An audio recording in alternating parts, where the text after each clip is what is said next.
Sorry for the little short delay there, but we are going to get ready to go with Lisa with Snap NHD, and she's going to talk to you about the AB38 home hardening and their reports, and what's new, what's different, and that way you guys are all set. So Lisa, I am going to turn it over to you. She's got a presentation for you. Any of your questions, you can put them into the Q&A box, and then we'll answer everything at the end. That way we can get through it. We'll probably be able to unmute people if you have questions. That way you can actually ask your questions if you'd like to, or if you don't want to ask live, you can put them in Q&A. So Lisa, welcome, and welcome to Santa Clara County. Welcome to C.A.R. She is new in the area, so let's give her a warm welcome. I'm sure you're all virtually clapping. So Lisa, welcome. Thank you so much. I appreciate this opportunity to share this information with you guys. I will be honest, us in the NHD world, there's sometimes not a lot of changes. So when there is a change and something's new, we nerds, NHD nerds, kind of get excited to share. So I'm going to share my screen with you all. There we go.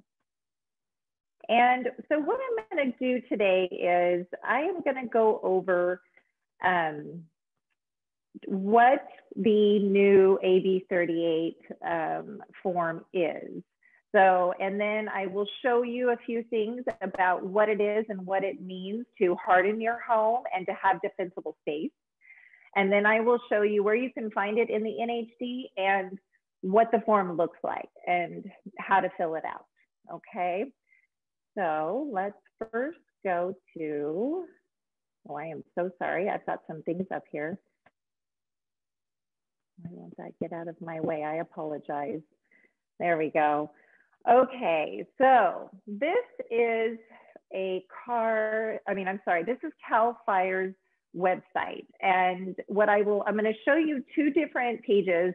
One is for defensible space, and one is for hardening your home, okay? So as you know, this last year we had so many fires, and it was just such a horrible year for that. And so C.A.R. decided that this is something that needed to be done. This is something that needed to be included in the NHD. So they had been working on this for a while.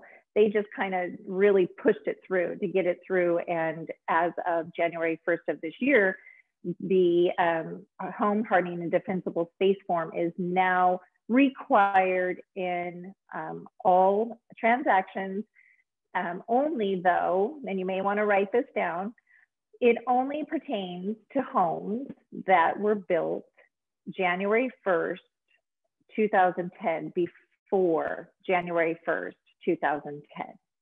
So the form is only needed if a home was built before January 1st, 2010.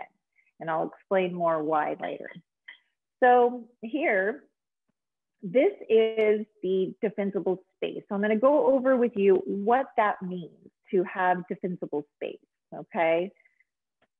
So here, as you can see, this is, they do a good job of giving you like some visuals. So for either for yourself or for your clients.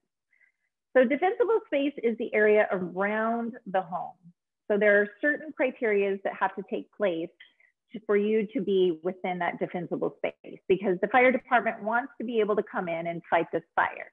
So they need to have that space around the home to be able to do so. Plus, they want you to have your home be safe.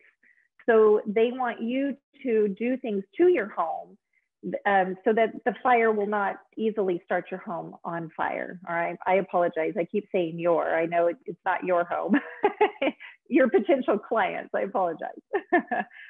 So there are different zones, and there's zone 1 and zone 2. Zone 1, as you can see, is the different things that need to happen 30 feet away from the buildings, the structures, and the decks of the home. So as we all know, it's the basic things, you know, removing your dead plants, grass, weeds, anything that is dry, they want you to make sure that that is moved away. Branches from a tree, they don't want those branches to be leaning over, so they want you to make sure to have those trimmed. trimmed. Also wood piles, which I don't know about any of you, but I have vacationed in the mountains, and it's very convenient when there's snow to have that wood pile really close to your front porch, right? Well, unfortunately, that is something that they do not want you to have close to your home, because as we know, that could be very combustible. So the wood piles also need to be 30 feet away from that home.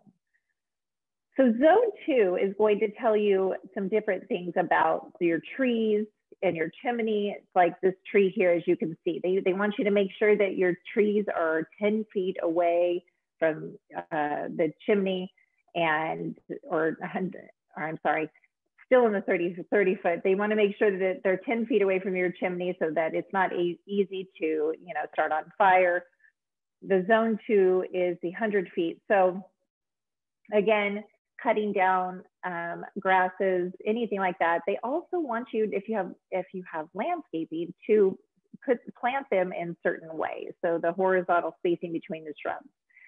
So this will give you and your client more information about what it means to have the defensible space around the home. Okay, so now I'm going to show you about hardening your home or the client's home. I don't know why I keep saying your, I apologize.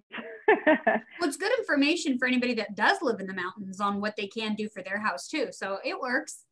Absolutely, thank you. I'm just so used to saying that, and because I do this presentation in the mountain communities, and so I'm saying your a lot. So hardening your home.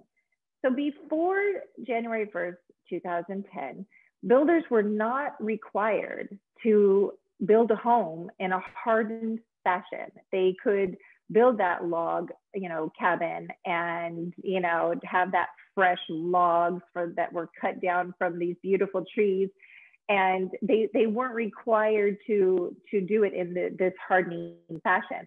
After 2010 is when all builders were required to follow these different rules for hardening the home. So let's go down here and I'll show you a few.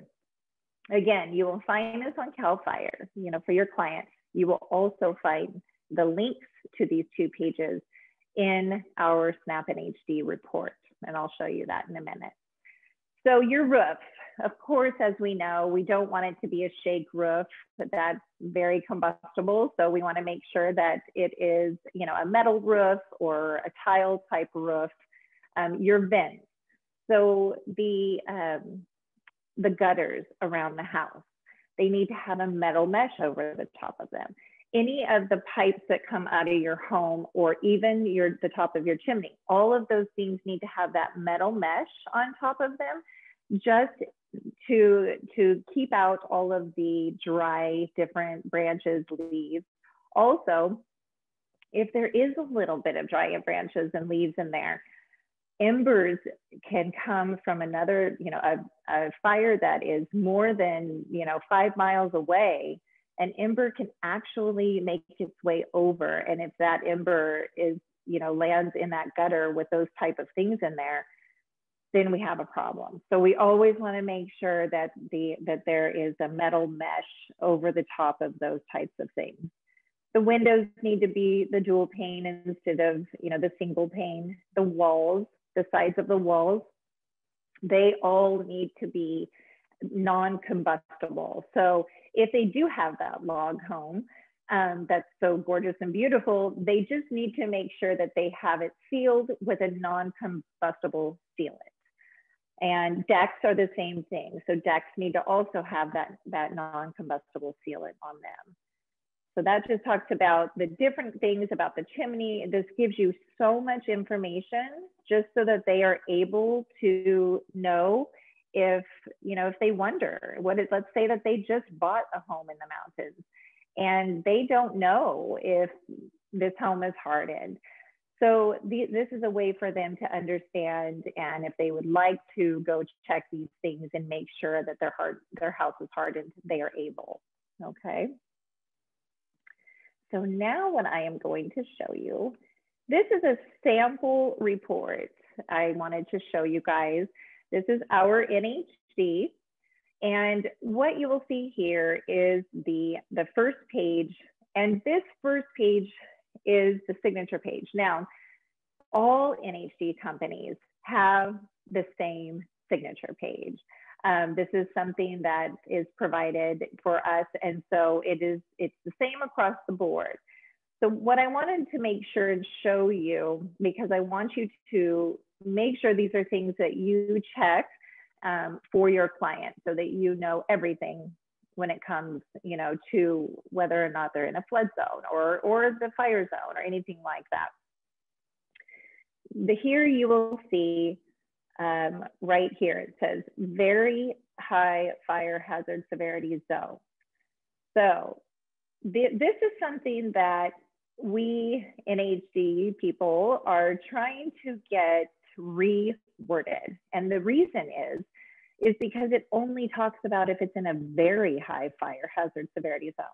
It does not tell you if it's in a high fire severity zone. So the reason I'm showing you this is because if for some reason this is marked no, please continue on in the report. Go to our snapshot page, which I will show you in a moment, just to make sure, because this right here does not tell you if it's just in a high fire zone.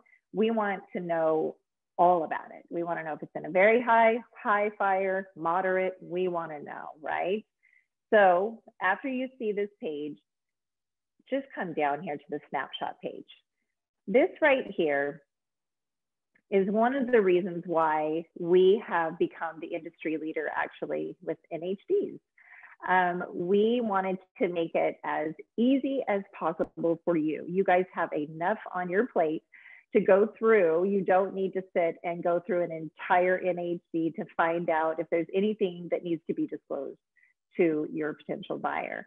So what this does is it breaks it down for you. It's going to tell you if there is anything that needs to be disclosed, if there's anything that you need to actually go through and read to make sure that it's not going to affect, your transaction in any way. So if there is something to be disclosed, you will see the words in, like you do here. As you can see right here, this is our big wave.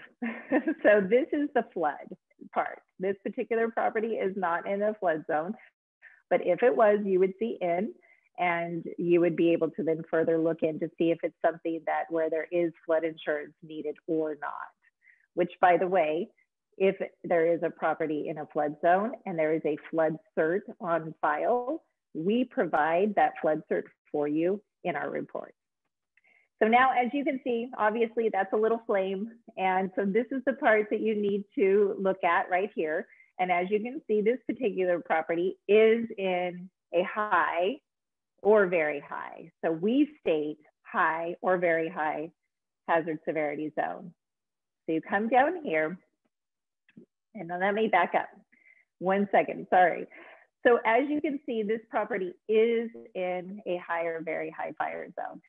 We then look at, was the home built before January 1st, 2010? And if we see that that home was built before January 1st, 2010, then we are going to provide the new C.A.R form for you in our report. So we have been lucky enough to be licensed by C.A.R to provide this form for you. So it's kind of exciting for us because, again, we just want to be able to provide as much for you guys as possible so that you don't have to go out and get those things, elsewhere. So this property was built before January 1st, 2010. And so now, and it is in a high or very high fire zone. So now this form is required. As you can see, we will put in the address for you here. This is just a sample, but we will put that address in for you. You will need to have your client, and it is suggested by C.A.R for you to help your client with this just a little bit. Unless you've got that, people that are just on top of things and that they're going to be able to handle this. but sometimes you may have that couple that, you know, we might need to kind of go through this with them a little bit because it can be confusing and we don't want that for them. We just want it to be simple. So what I'm going to show you about this form is, now that we know that this form is needed and it's needed to be filled out, we've got it here. And so that takes us to number 2, which is the home hardening information. What I want to point out to you right here is make sure that you realize this. This line says, seller is aware of the following, meaning they're aware. Do they know if all of this stuff has been done to their home? If they're not aware of it, then do not have them check any of these boxes. If we don't want your client to be going out and getting on a ladder and looking at the gutters to see if they have a metal mesh over them, okay? We don't want them to, you know, check their chimneys and stuff like that. It's only if the seller is aware. So if they're aware of these things, then great. Let's check whatever boxes that they're aware of. If not, you just leave those blank. And then you come down and, you know, you guys would have your seller and your buyer sign it. And then it is just put away with all the other disclosures. This is not something that has to be turned into C.A.R or turned into CAL FIRE. It is just put away with all the rest of your disclosures, okay? So now let's go down here to our table of contents, because I do want to show you where it says home hardening and defensible space. Okay, so there's the words in. So this is another, you know, way for you to see these are the only things that you need to read to see if it's something that you need to, you know, learn more about for your client or anything like that. We made it so you don't have to read the whole report. You just read where it says in. So as you can see here, my little hand is there, right? Which is, we are the only NHD that is actually a SMART report. So when you come to this and you see in and you see, I need to know more about the very high fire severity zone, you just click on it and it's going to take you right to the page that you need to read. So this is going to explain to you what it means to be in a very high fire severity zone, okay? So then you come down here in the wildland area. So this particular property is not in a wildland area. A wildland area is the area that the state takes care of. This is not the client's responsibility of this property to take care of. It is only, it's an area around the home possibly, or near the home, where that is taken care of totally by the state, all right? And then if you come down just a little further, here is where it says additional disclosures. This is the home hardening and defensible space. This is going to explain what that means. And remember that the defensible space little CAL FIRE slide that I showed you in the beginning, this is where you can find that. So you just click on this and this is going to tell you, it's going to take you to that page that I showed you in the beginning that tells you about home hardening. If you click on this one, it will tell you about the defensible space. So it's easy for you just to click on those with your client. If you send it to your client, you can tell your client to, you know, just click on those and they can read more about it. It makes it super easy for them to learn more about everything about hardening and defensible space. So that is everything in a nutshell. And it's not much, I know, but it is something to know about, learn about. And the main points are, is the home built before January 1st, 2010? Yes, it is. Okay, are we in a high or very high fire zone?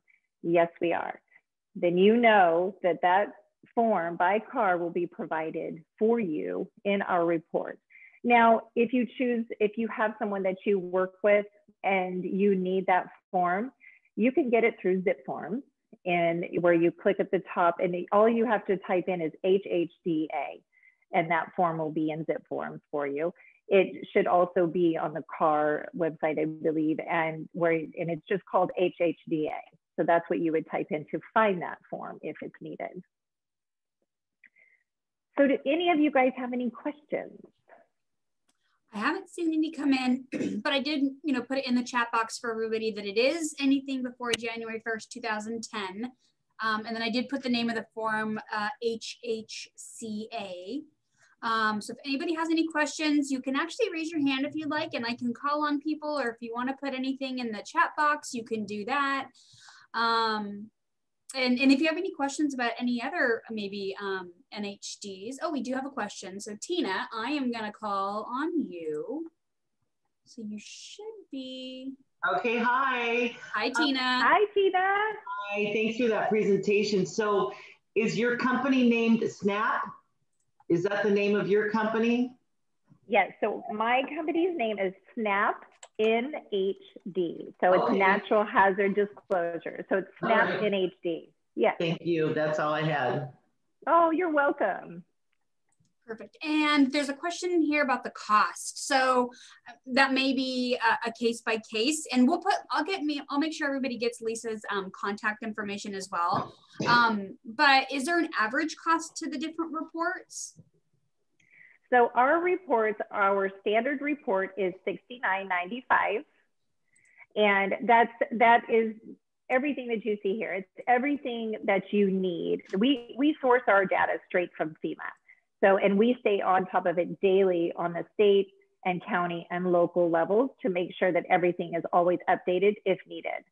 So the standard report is your $69.95. I will say that up north, the norm is to order the premium report, which is the $99.95. That includes it's the standard report, but it just includes the environmental part of it, which means anything that is in the ground. If there was, if there's a landfill nearby, it's going to tell you that. If there used to be, a gas station and there's tanks underneath the ground, it's going to give you all of that information. Anything environmentally that is in the ground or around you, it will include that information as well. Okay, and I just put your email address, Lisa, in the chat box for everybody. So if you have questions, you can email her. I'm trying to think if there's any other questions that I had. This new report just came out this year. And I do see a couple questions just came in. One of them is, does it include maps? Yes, it sure does. And I can show you that right here. We include our map. This is our map.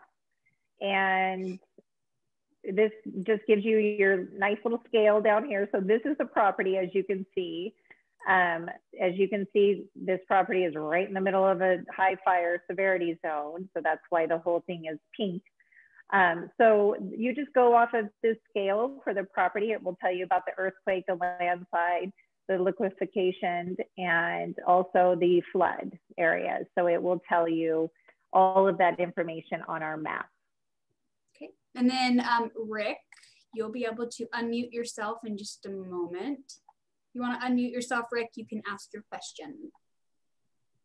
Yeah, thank you. I would like some clarification, that magic date of January 1, 2010. Prior to that, that's when the more stricter regulations came into being, I take it. What effect does that have on builders or sellers who own a home that was built prior to that? Any homes that were built before January 1st, 2010, it only affects them if the home is in a high or very high fire zone. So if they are in a high or very high fire zone and it was built before that date, then this form will be required. They do not, and please have your buyers and sellers understand this, they do not have to do these things to the home to sell it. It's just a need to know basis. So you're informing this, the seller is in essence informing the buyer that you are buying a home that was built before January 1st, 2010. It might have a wood roof or shaker roof. We've told you, so you can't come back later and say, I didn't know. Exactly. It is just a need to know so that They disclosed what they know and they're aware. So then if the buyer wants to harden their home at that point, then, you know, great, they can do that. But it will not break a deal if, you know, there shouldn't be any negotiating like, well, I'm not going to buy the home unless you put a new roof on it. It's not that type of thing. It's just a need to know. And Rick, did I answer your question for you? Yes, you did. Like I say, I was just a little bit foggy on what the implications of that date really was. Okay. We are aware of that now. And by the way, so that you know, transactions in real estate, everything is negotiable.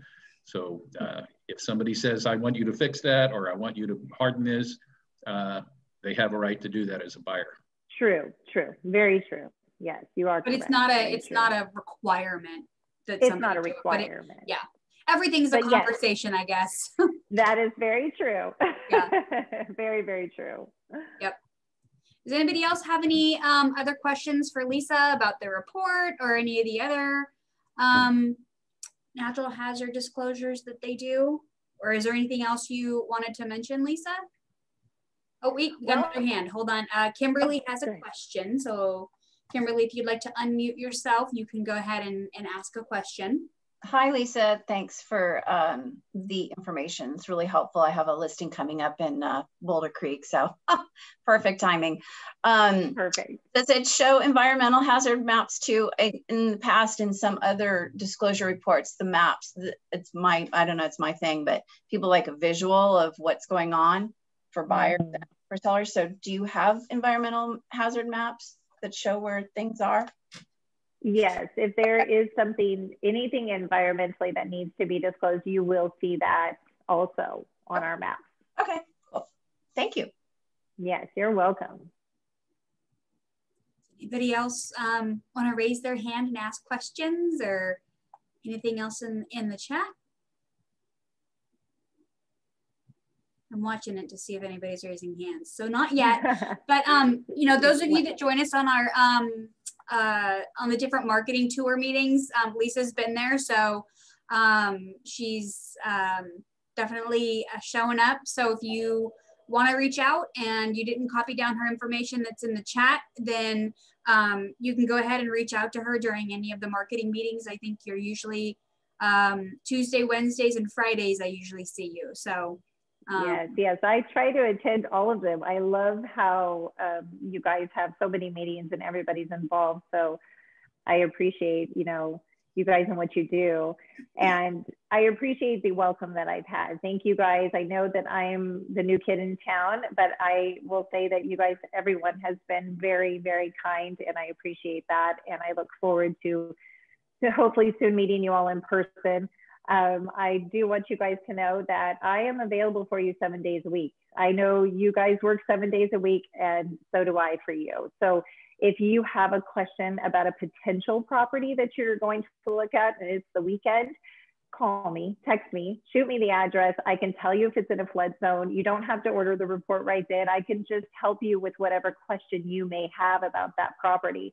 I am here for you to help you in any way that I can. So know that I am available. I will answer my phone on the weekends, and I would love to hear from you. Awesome. And if you're coming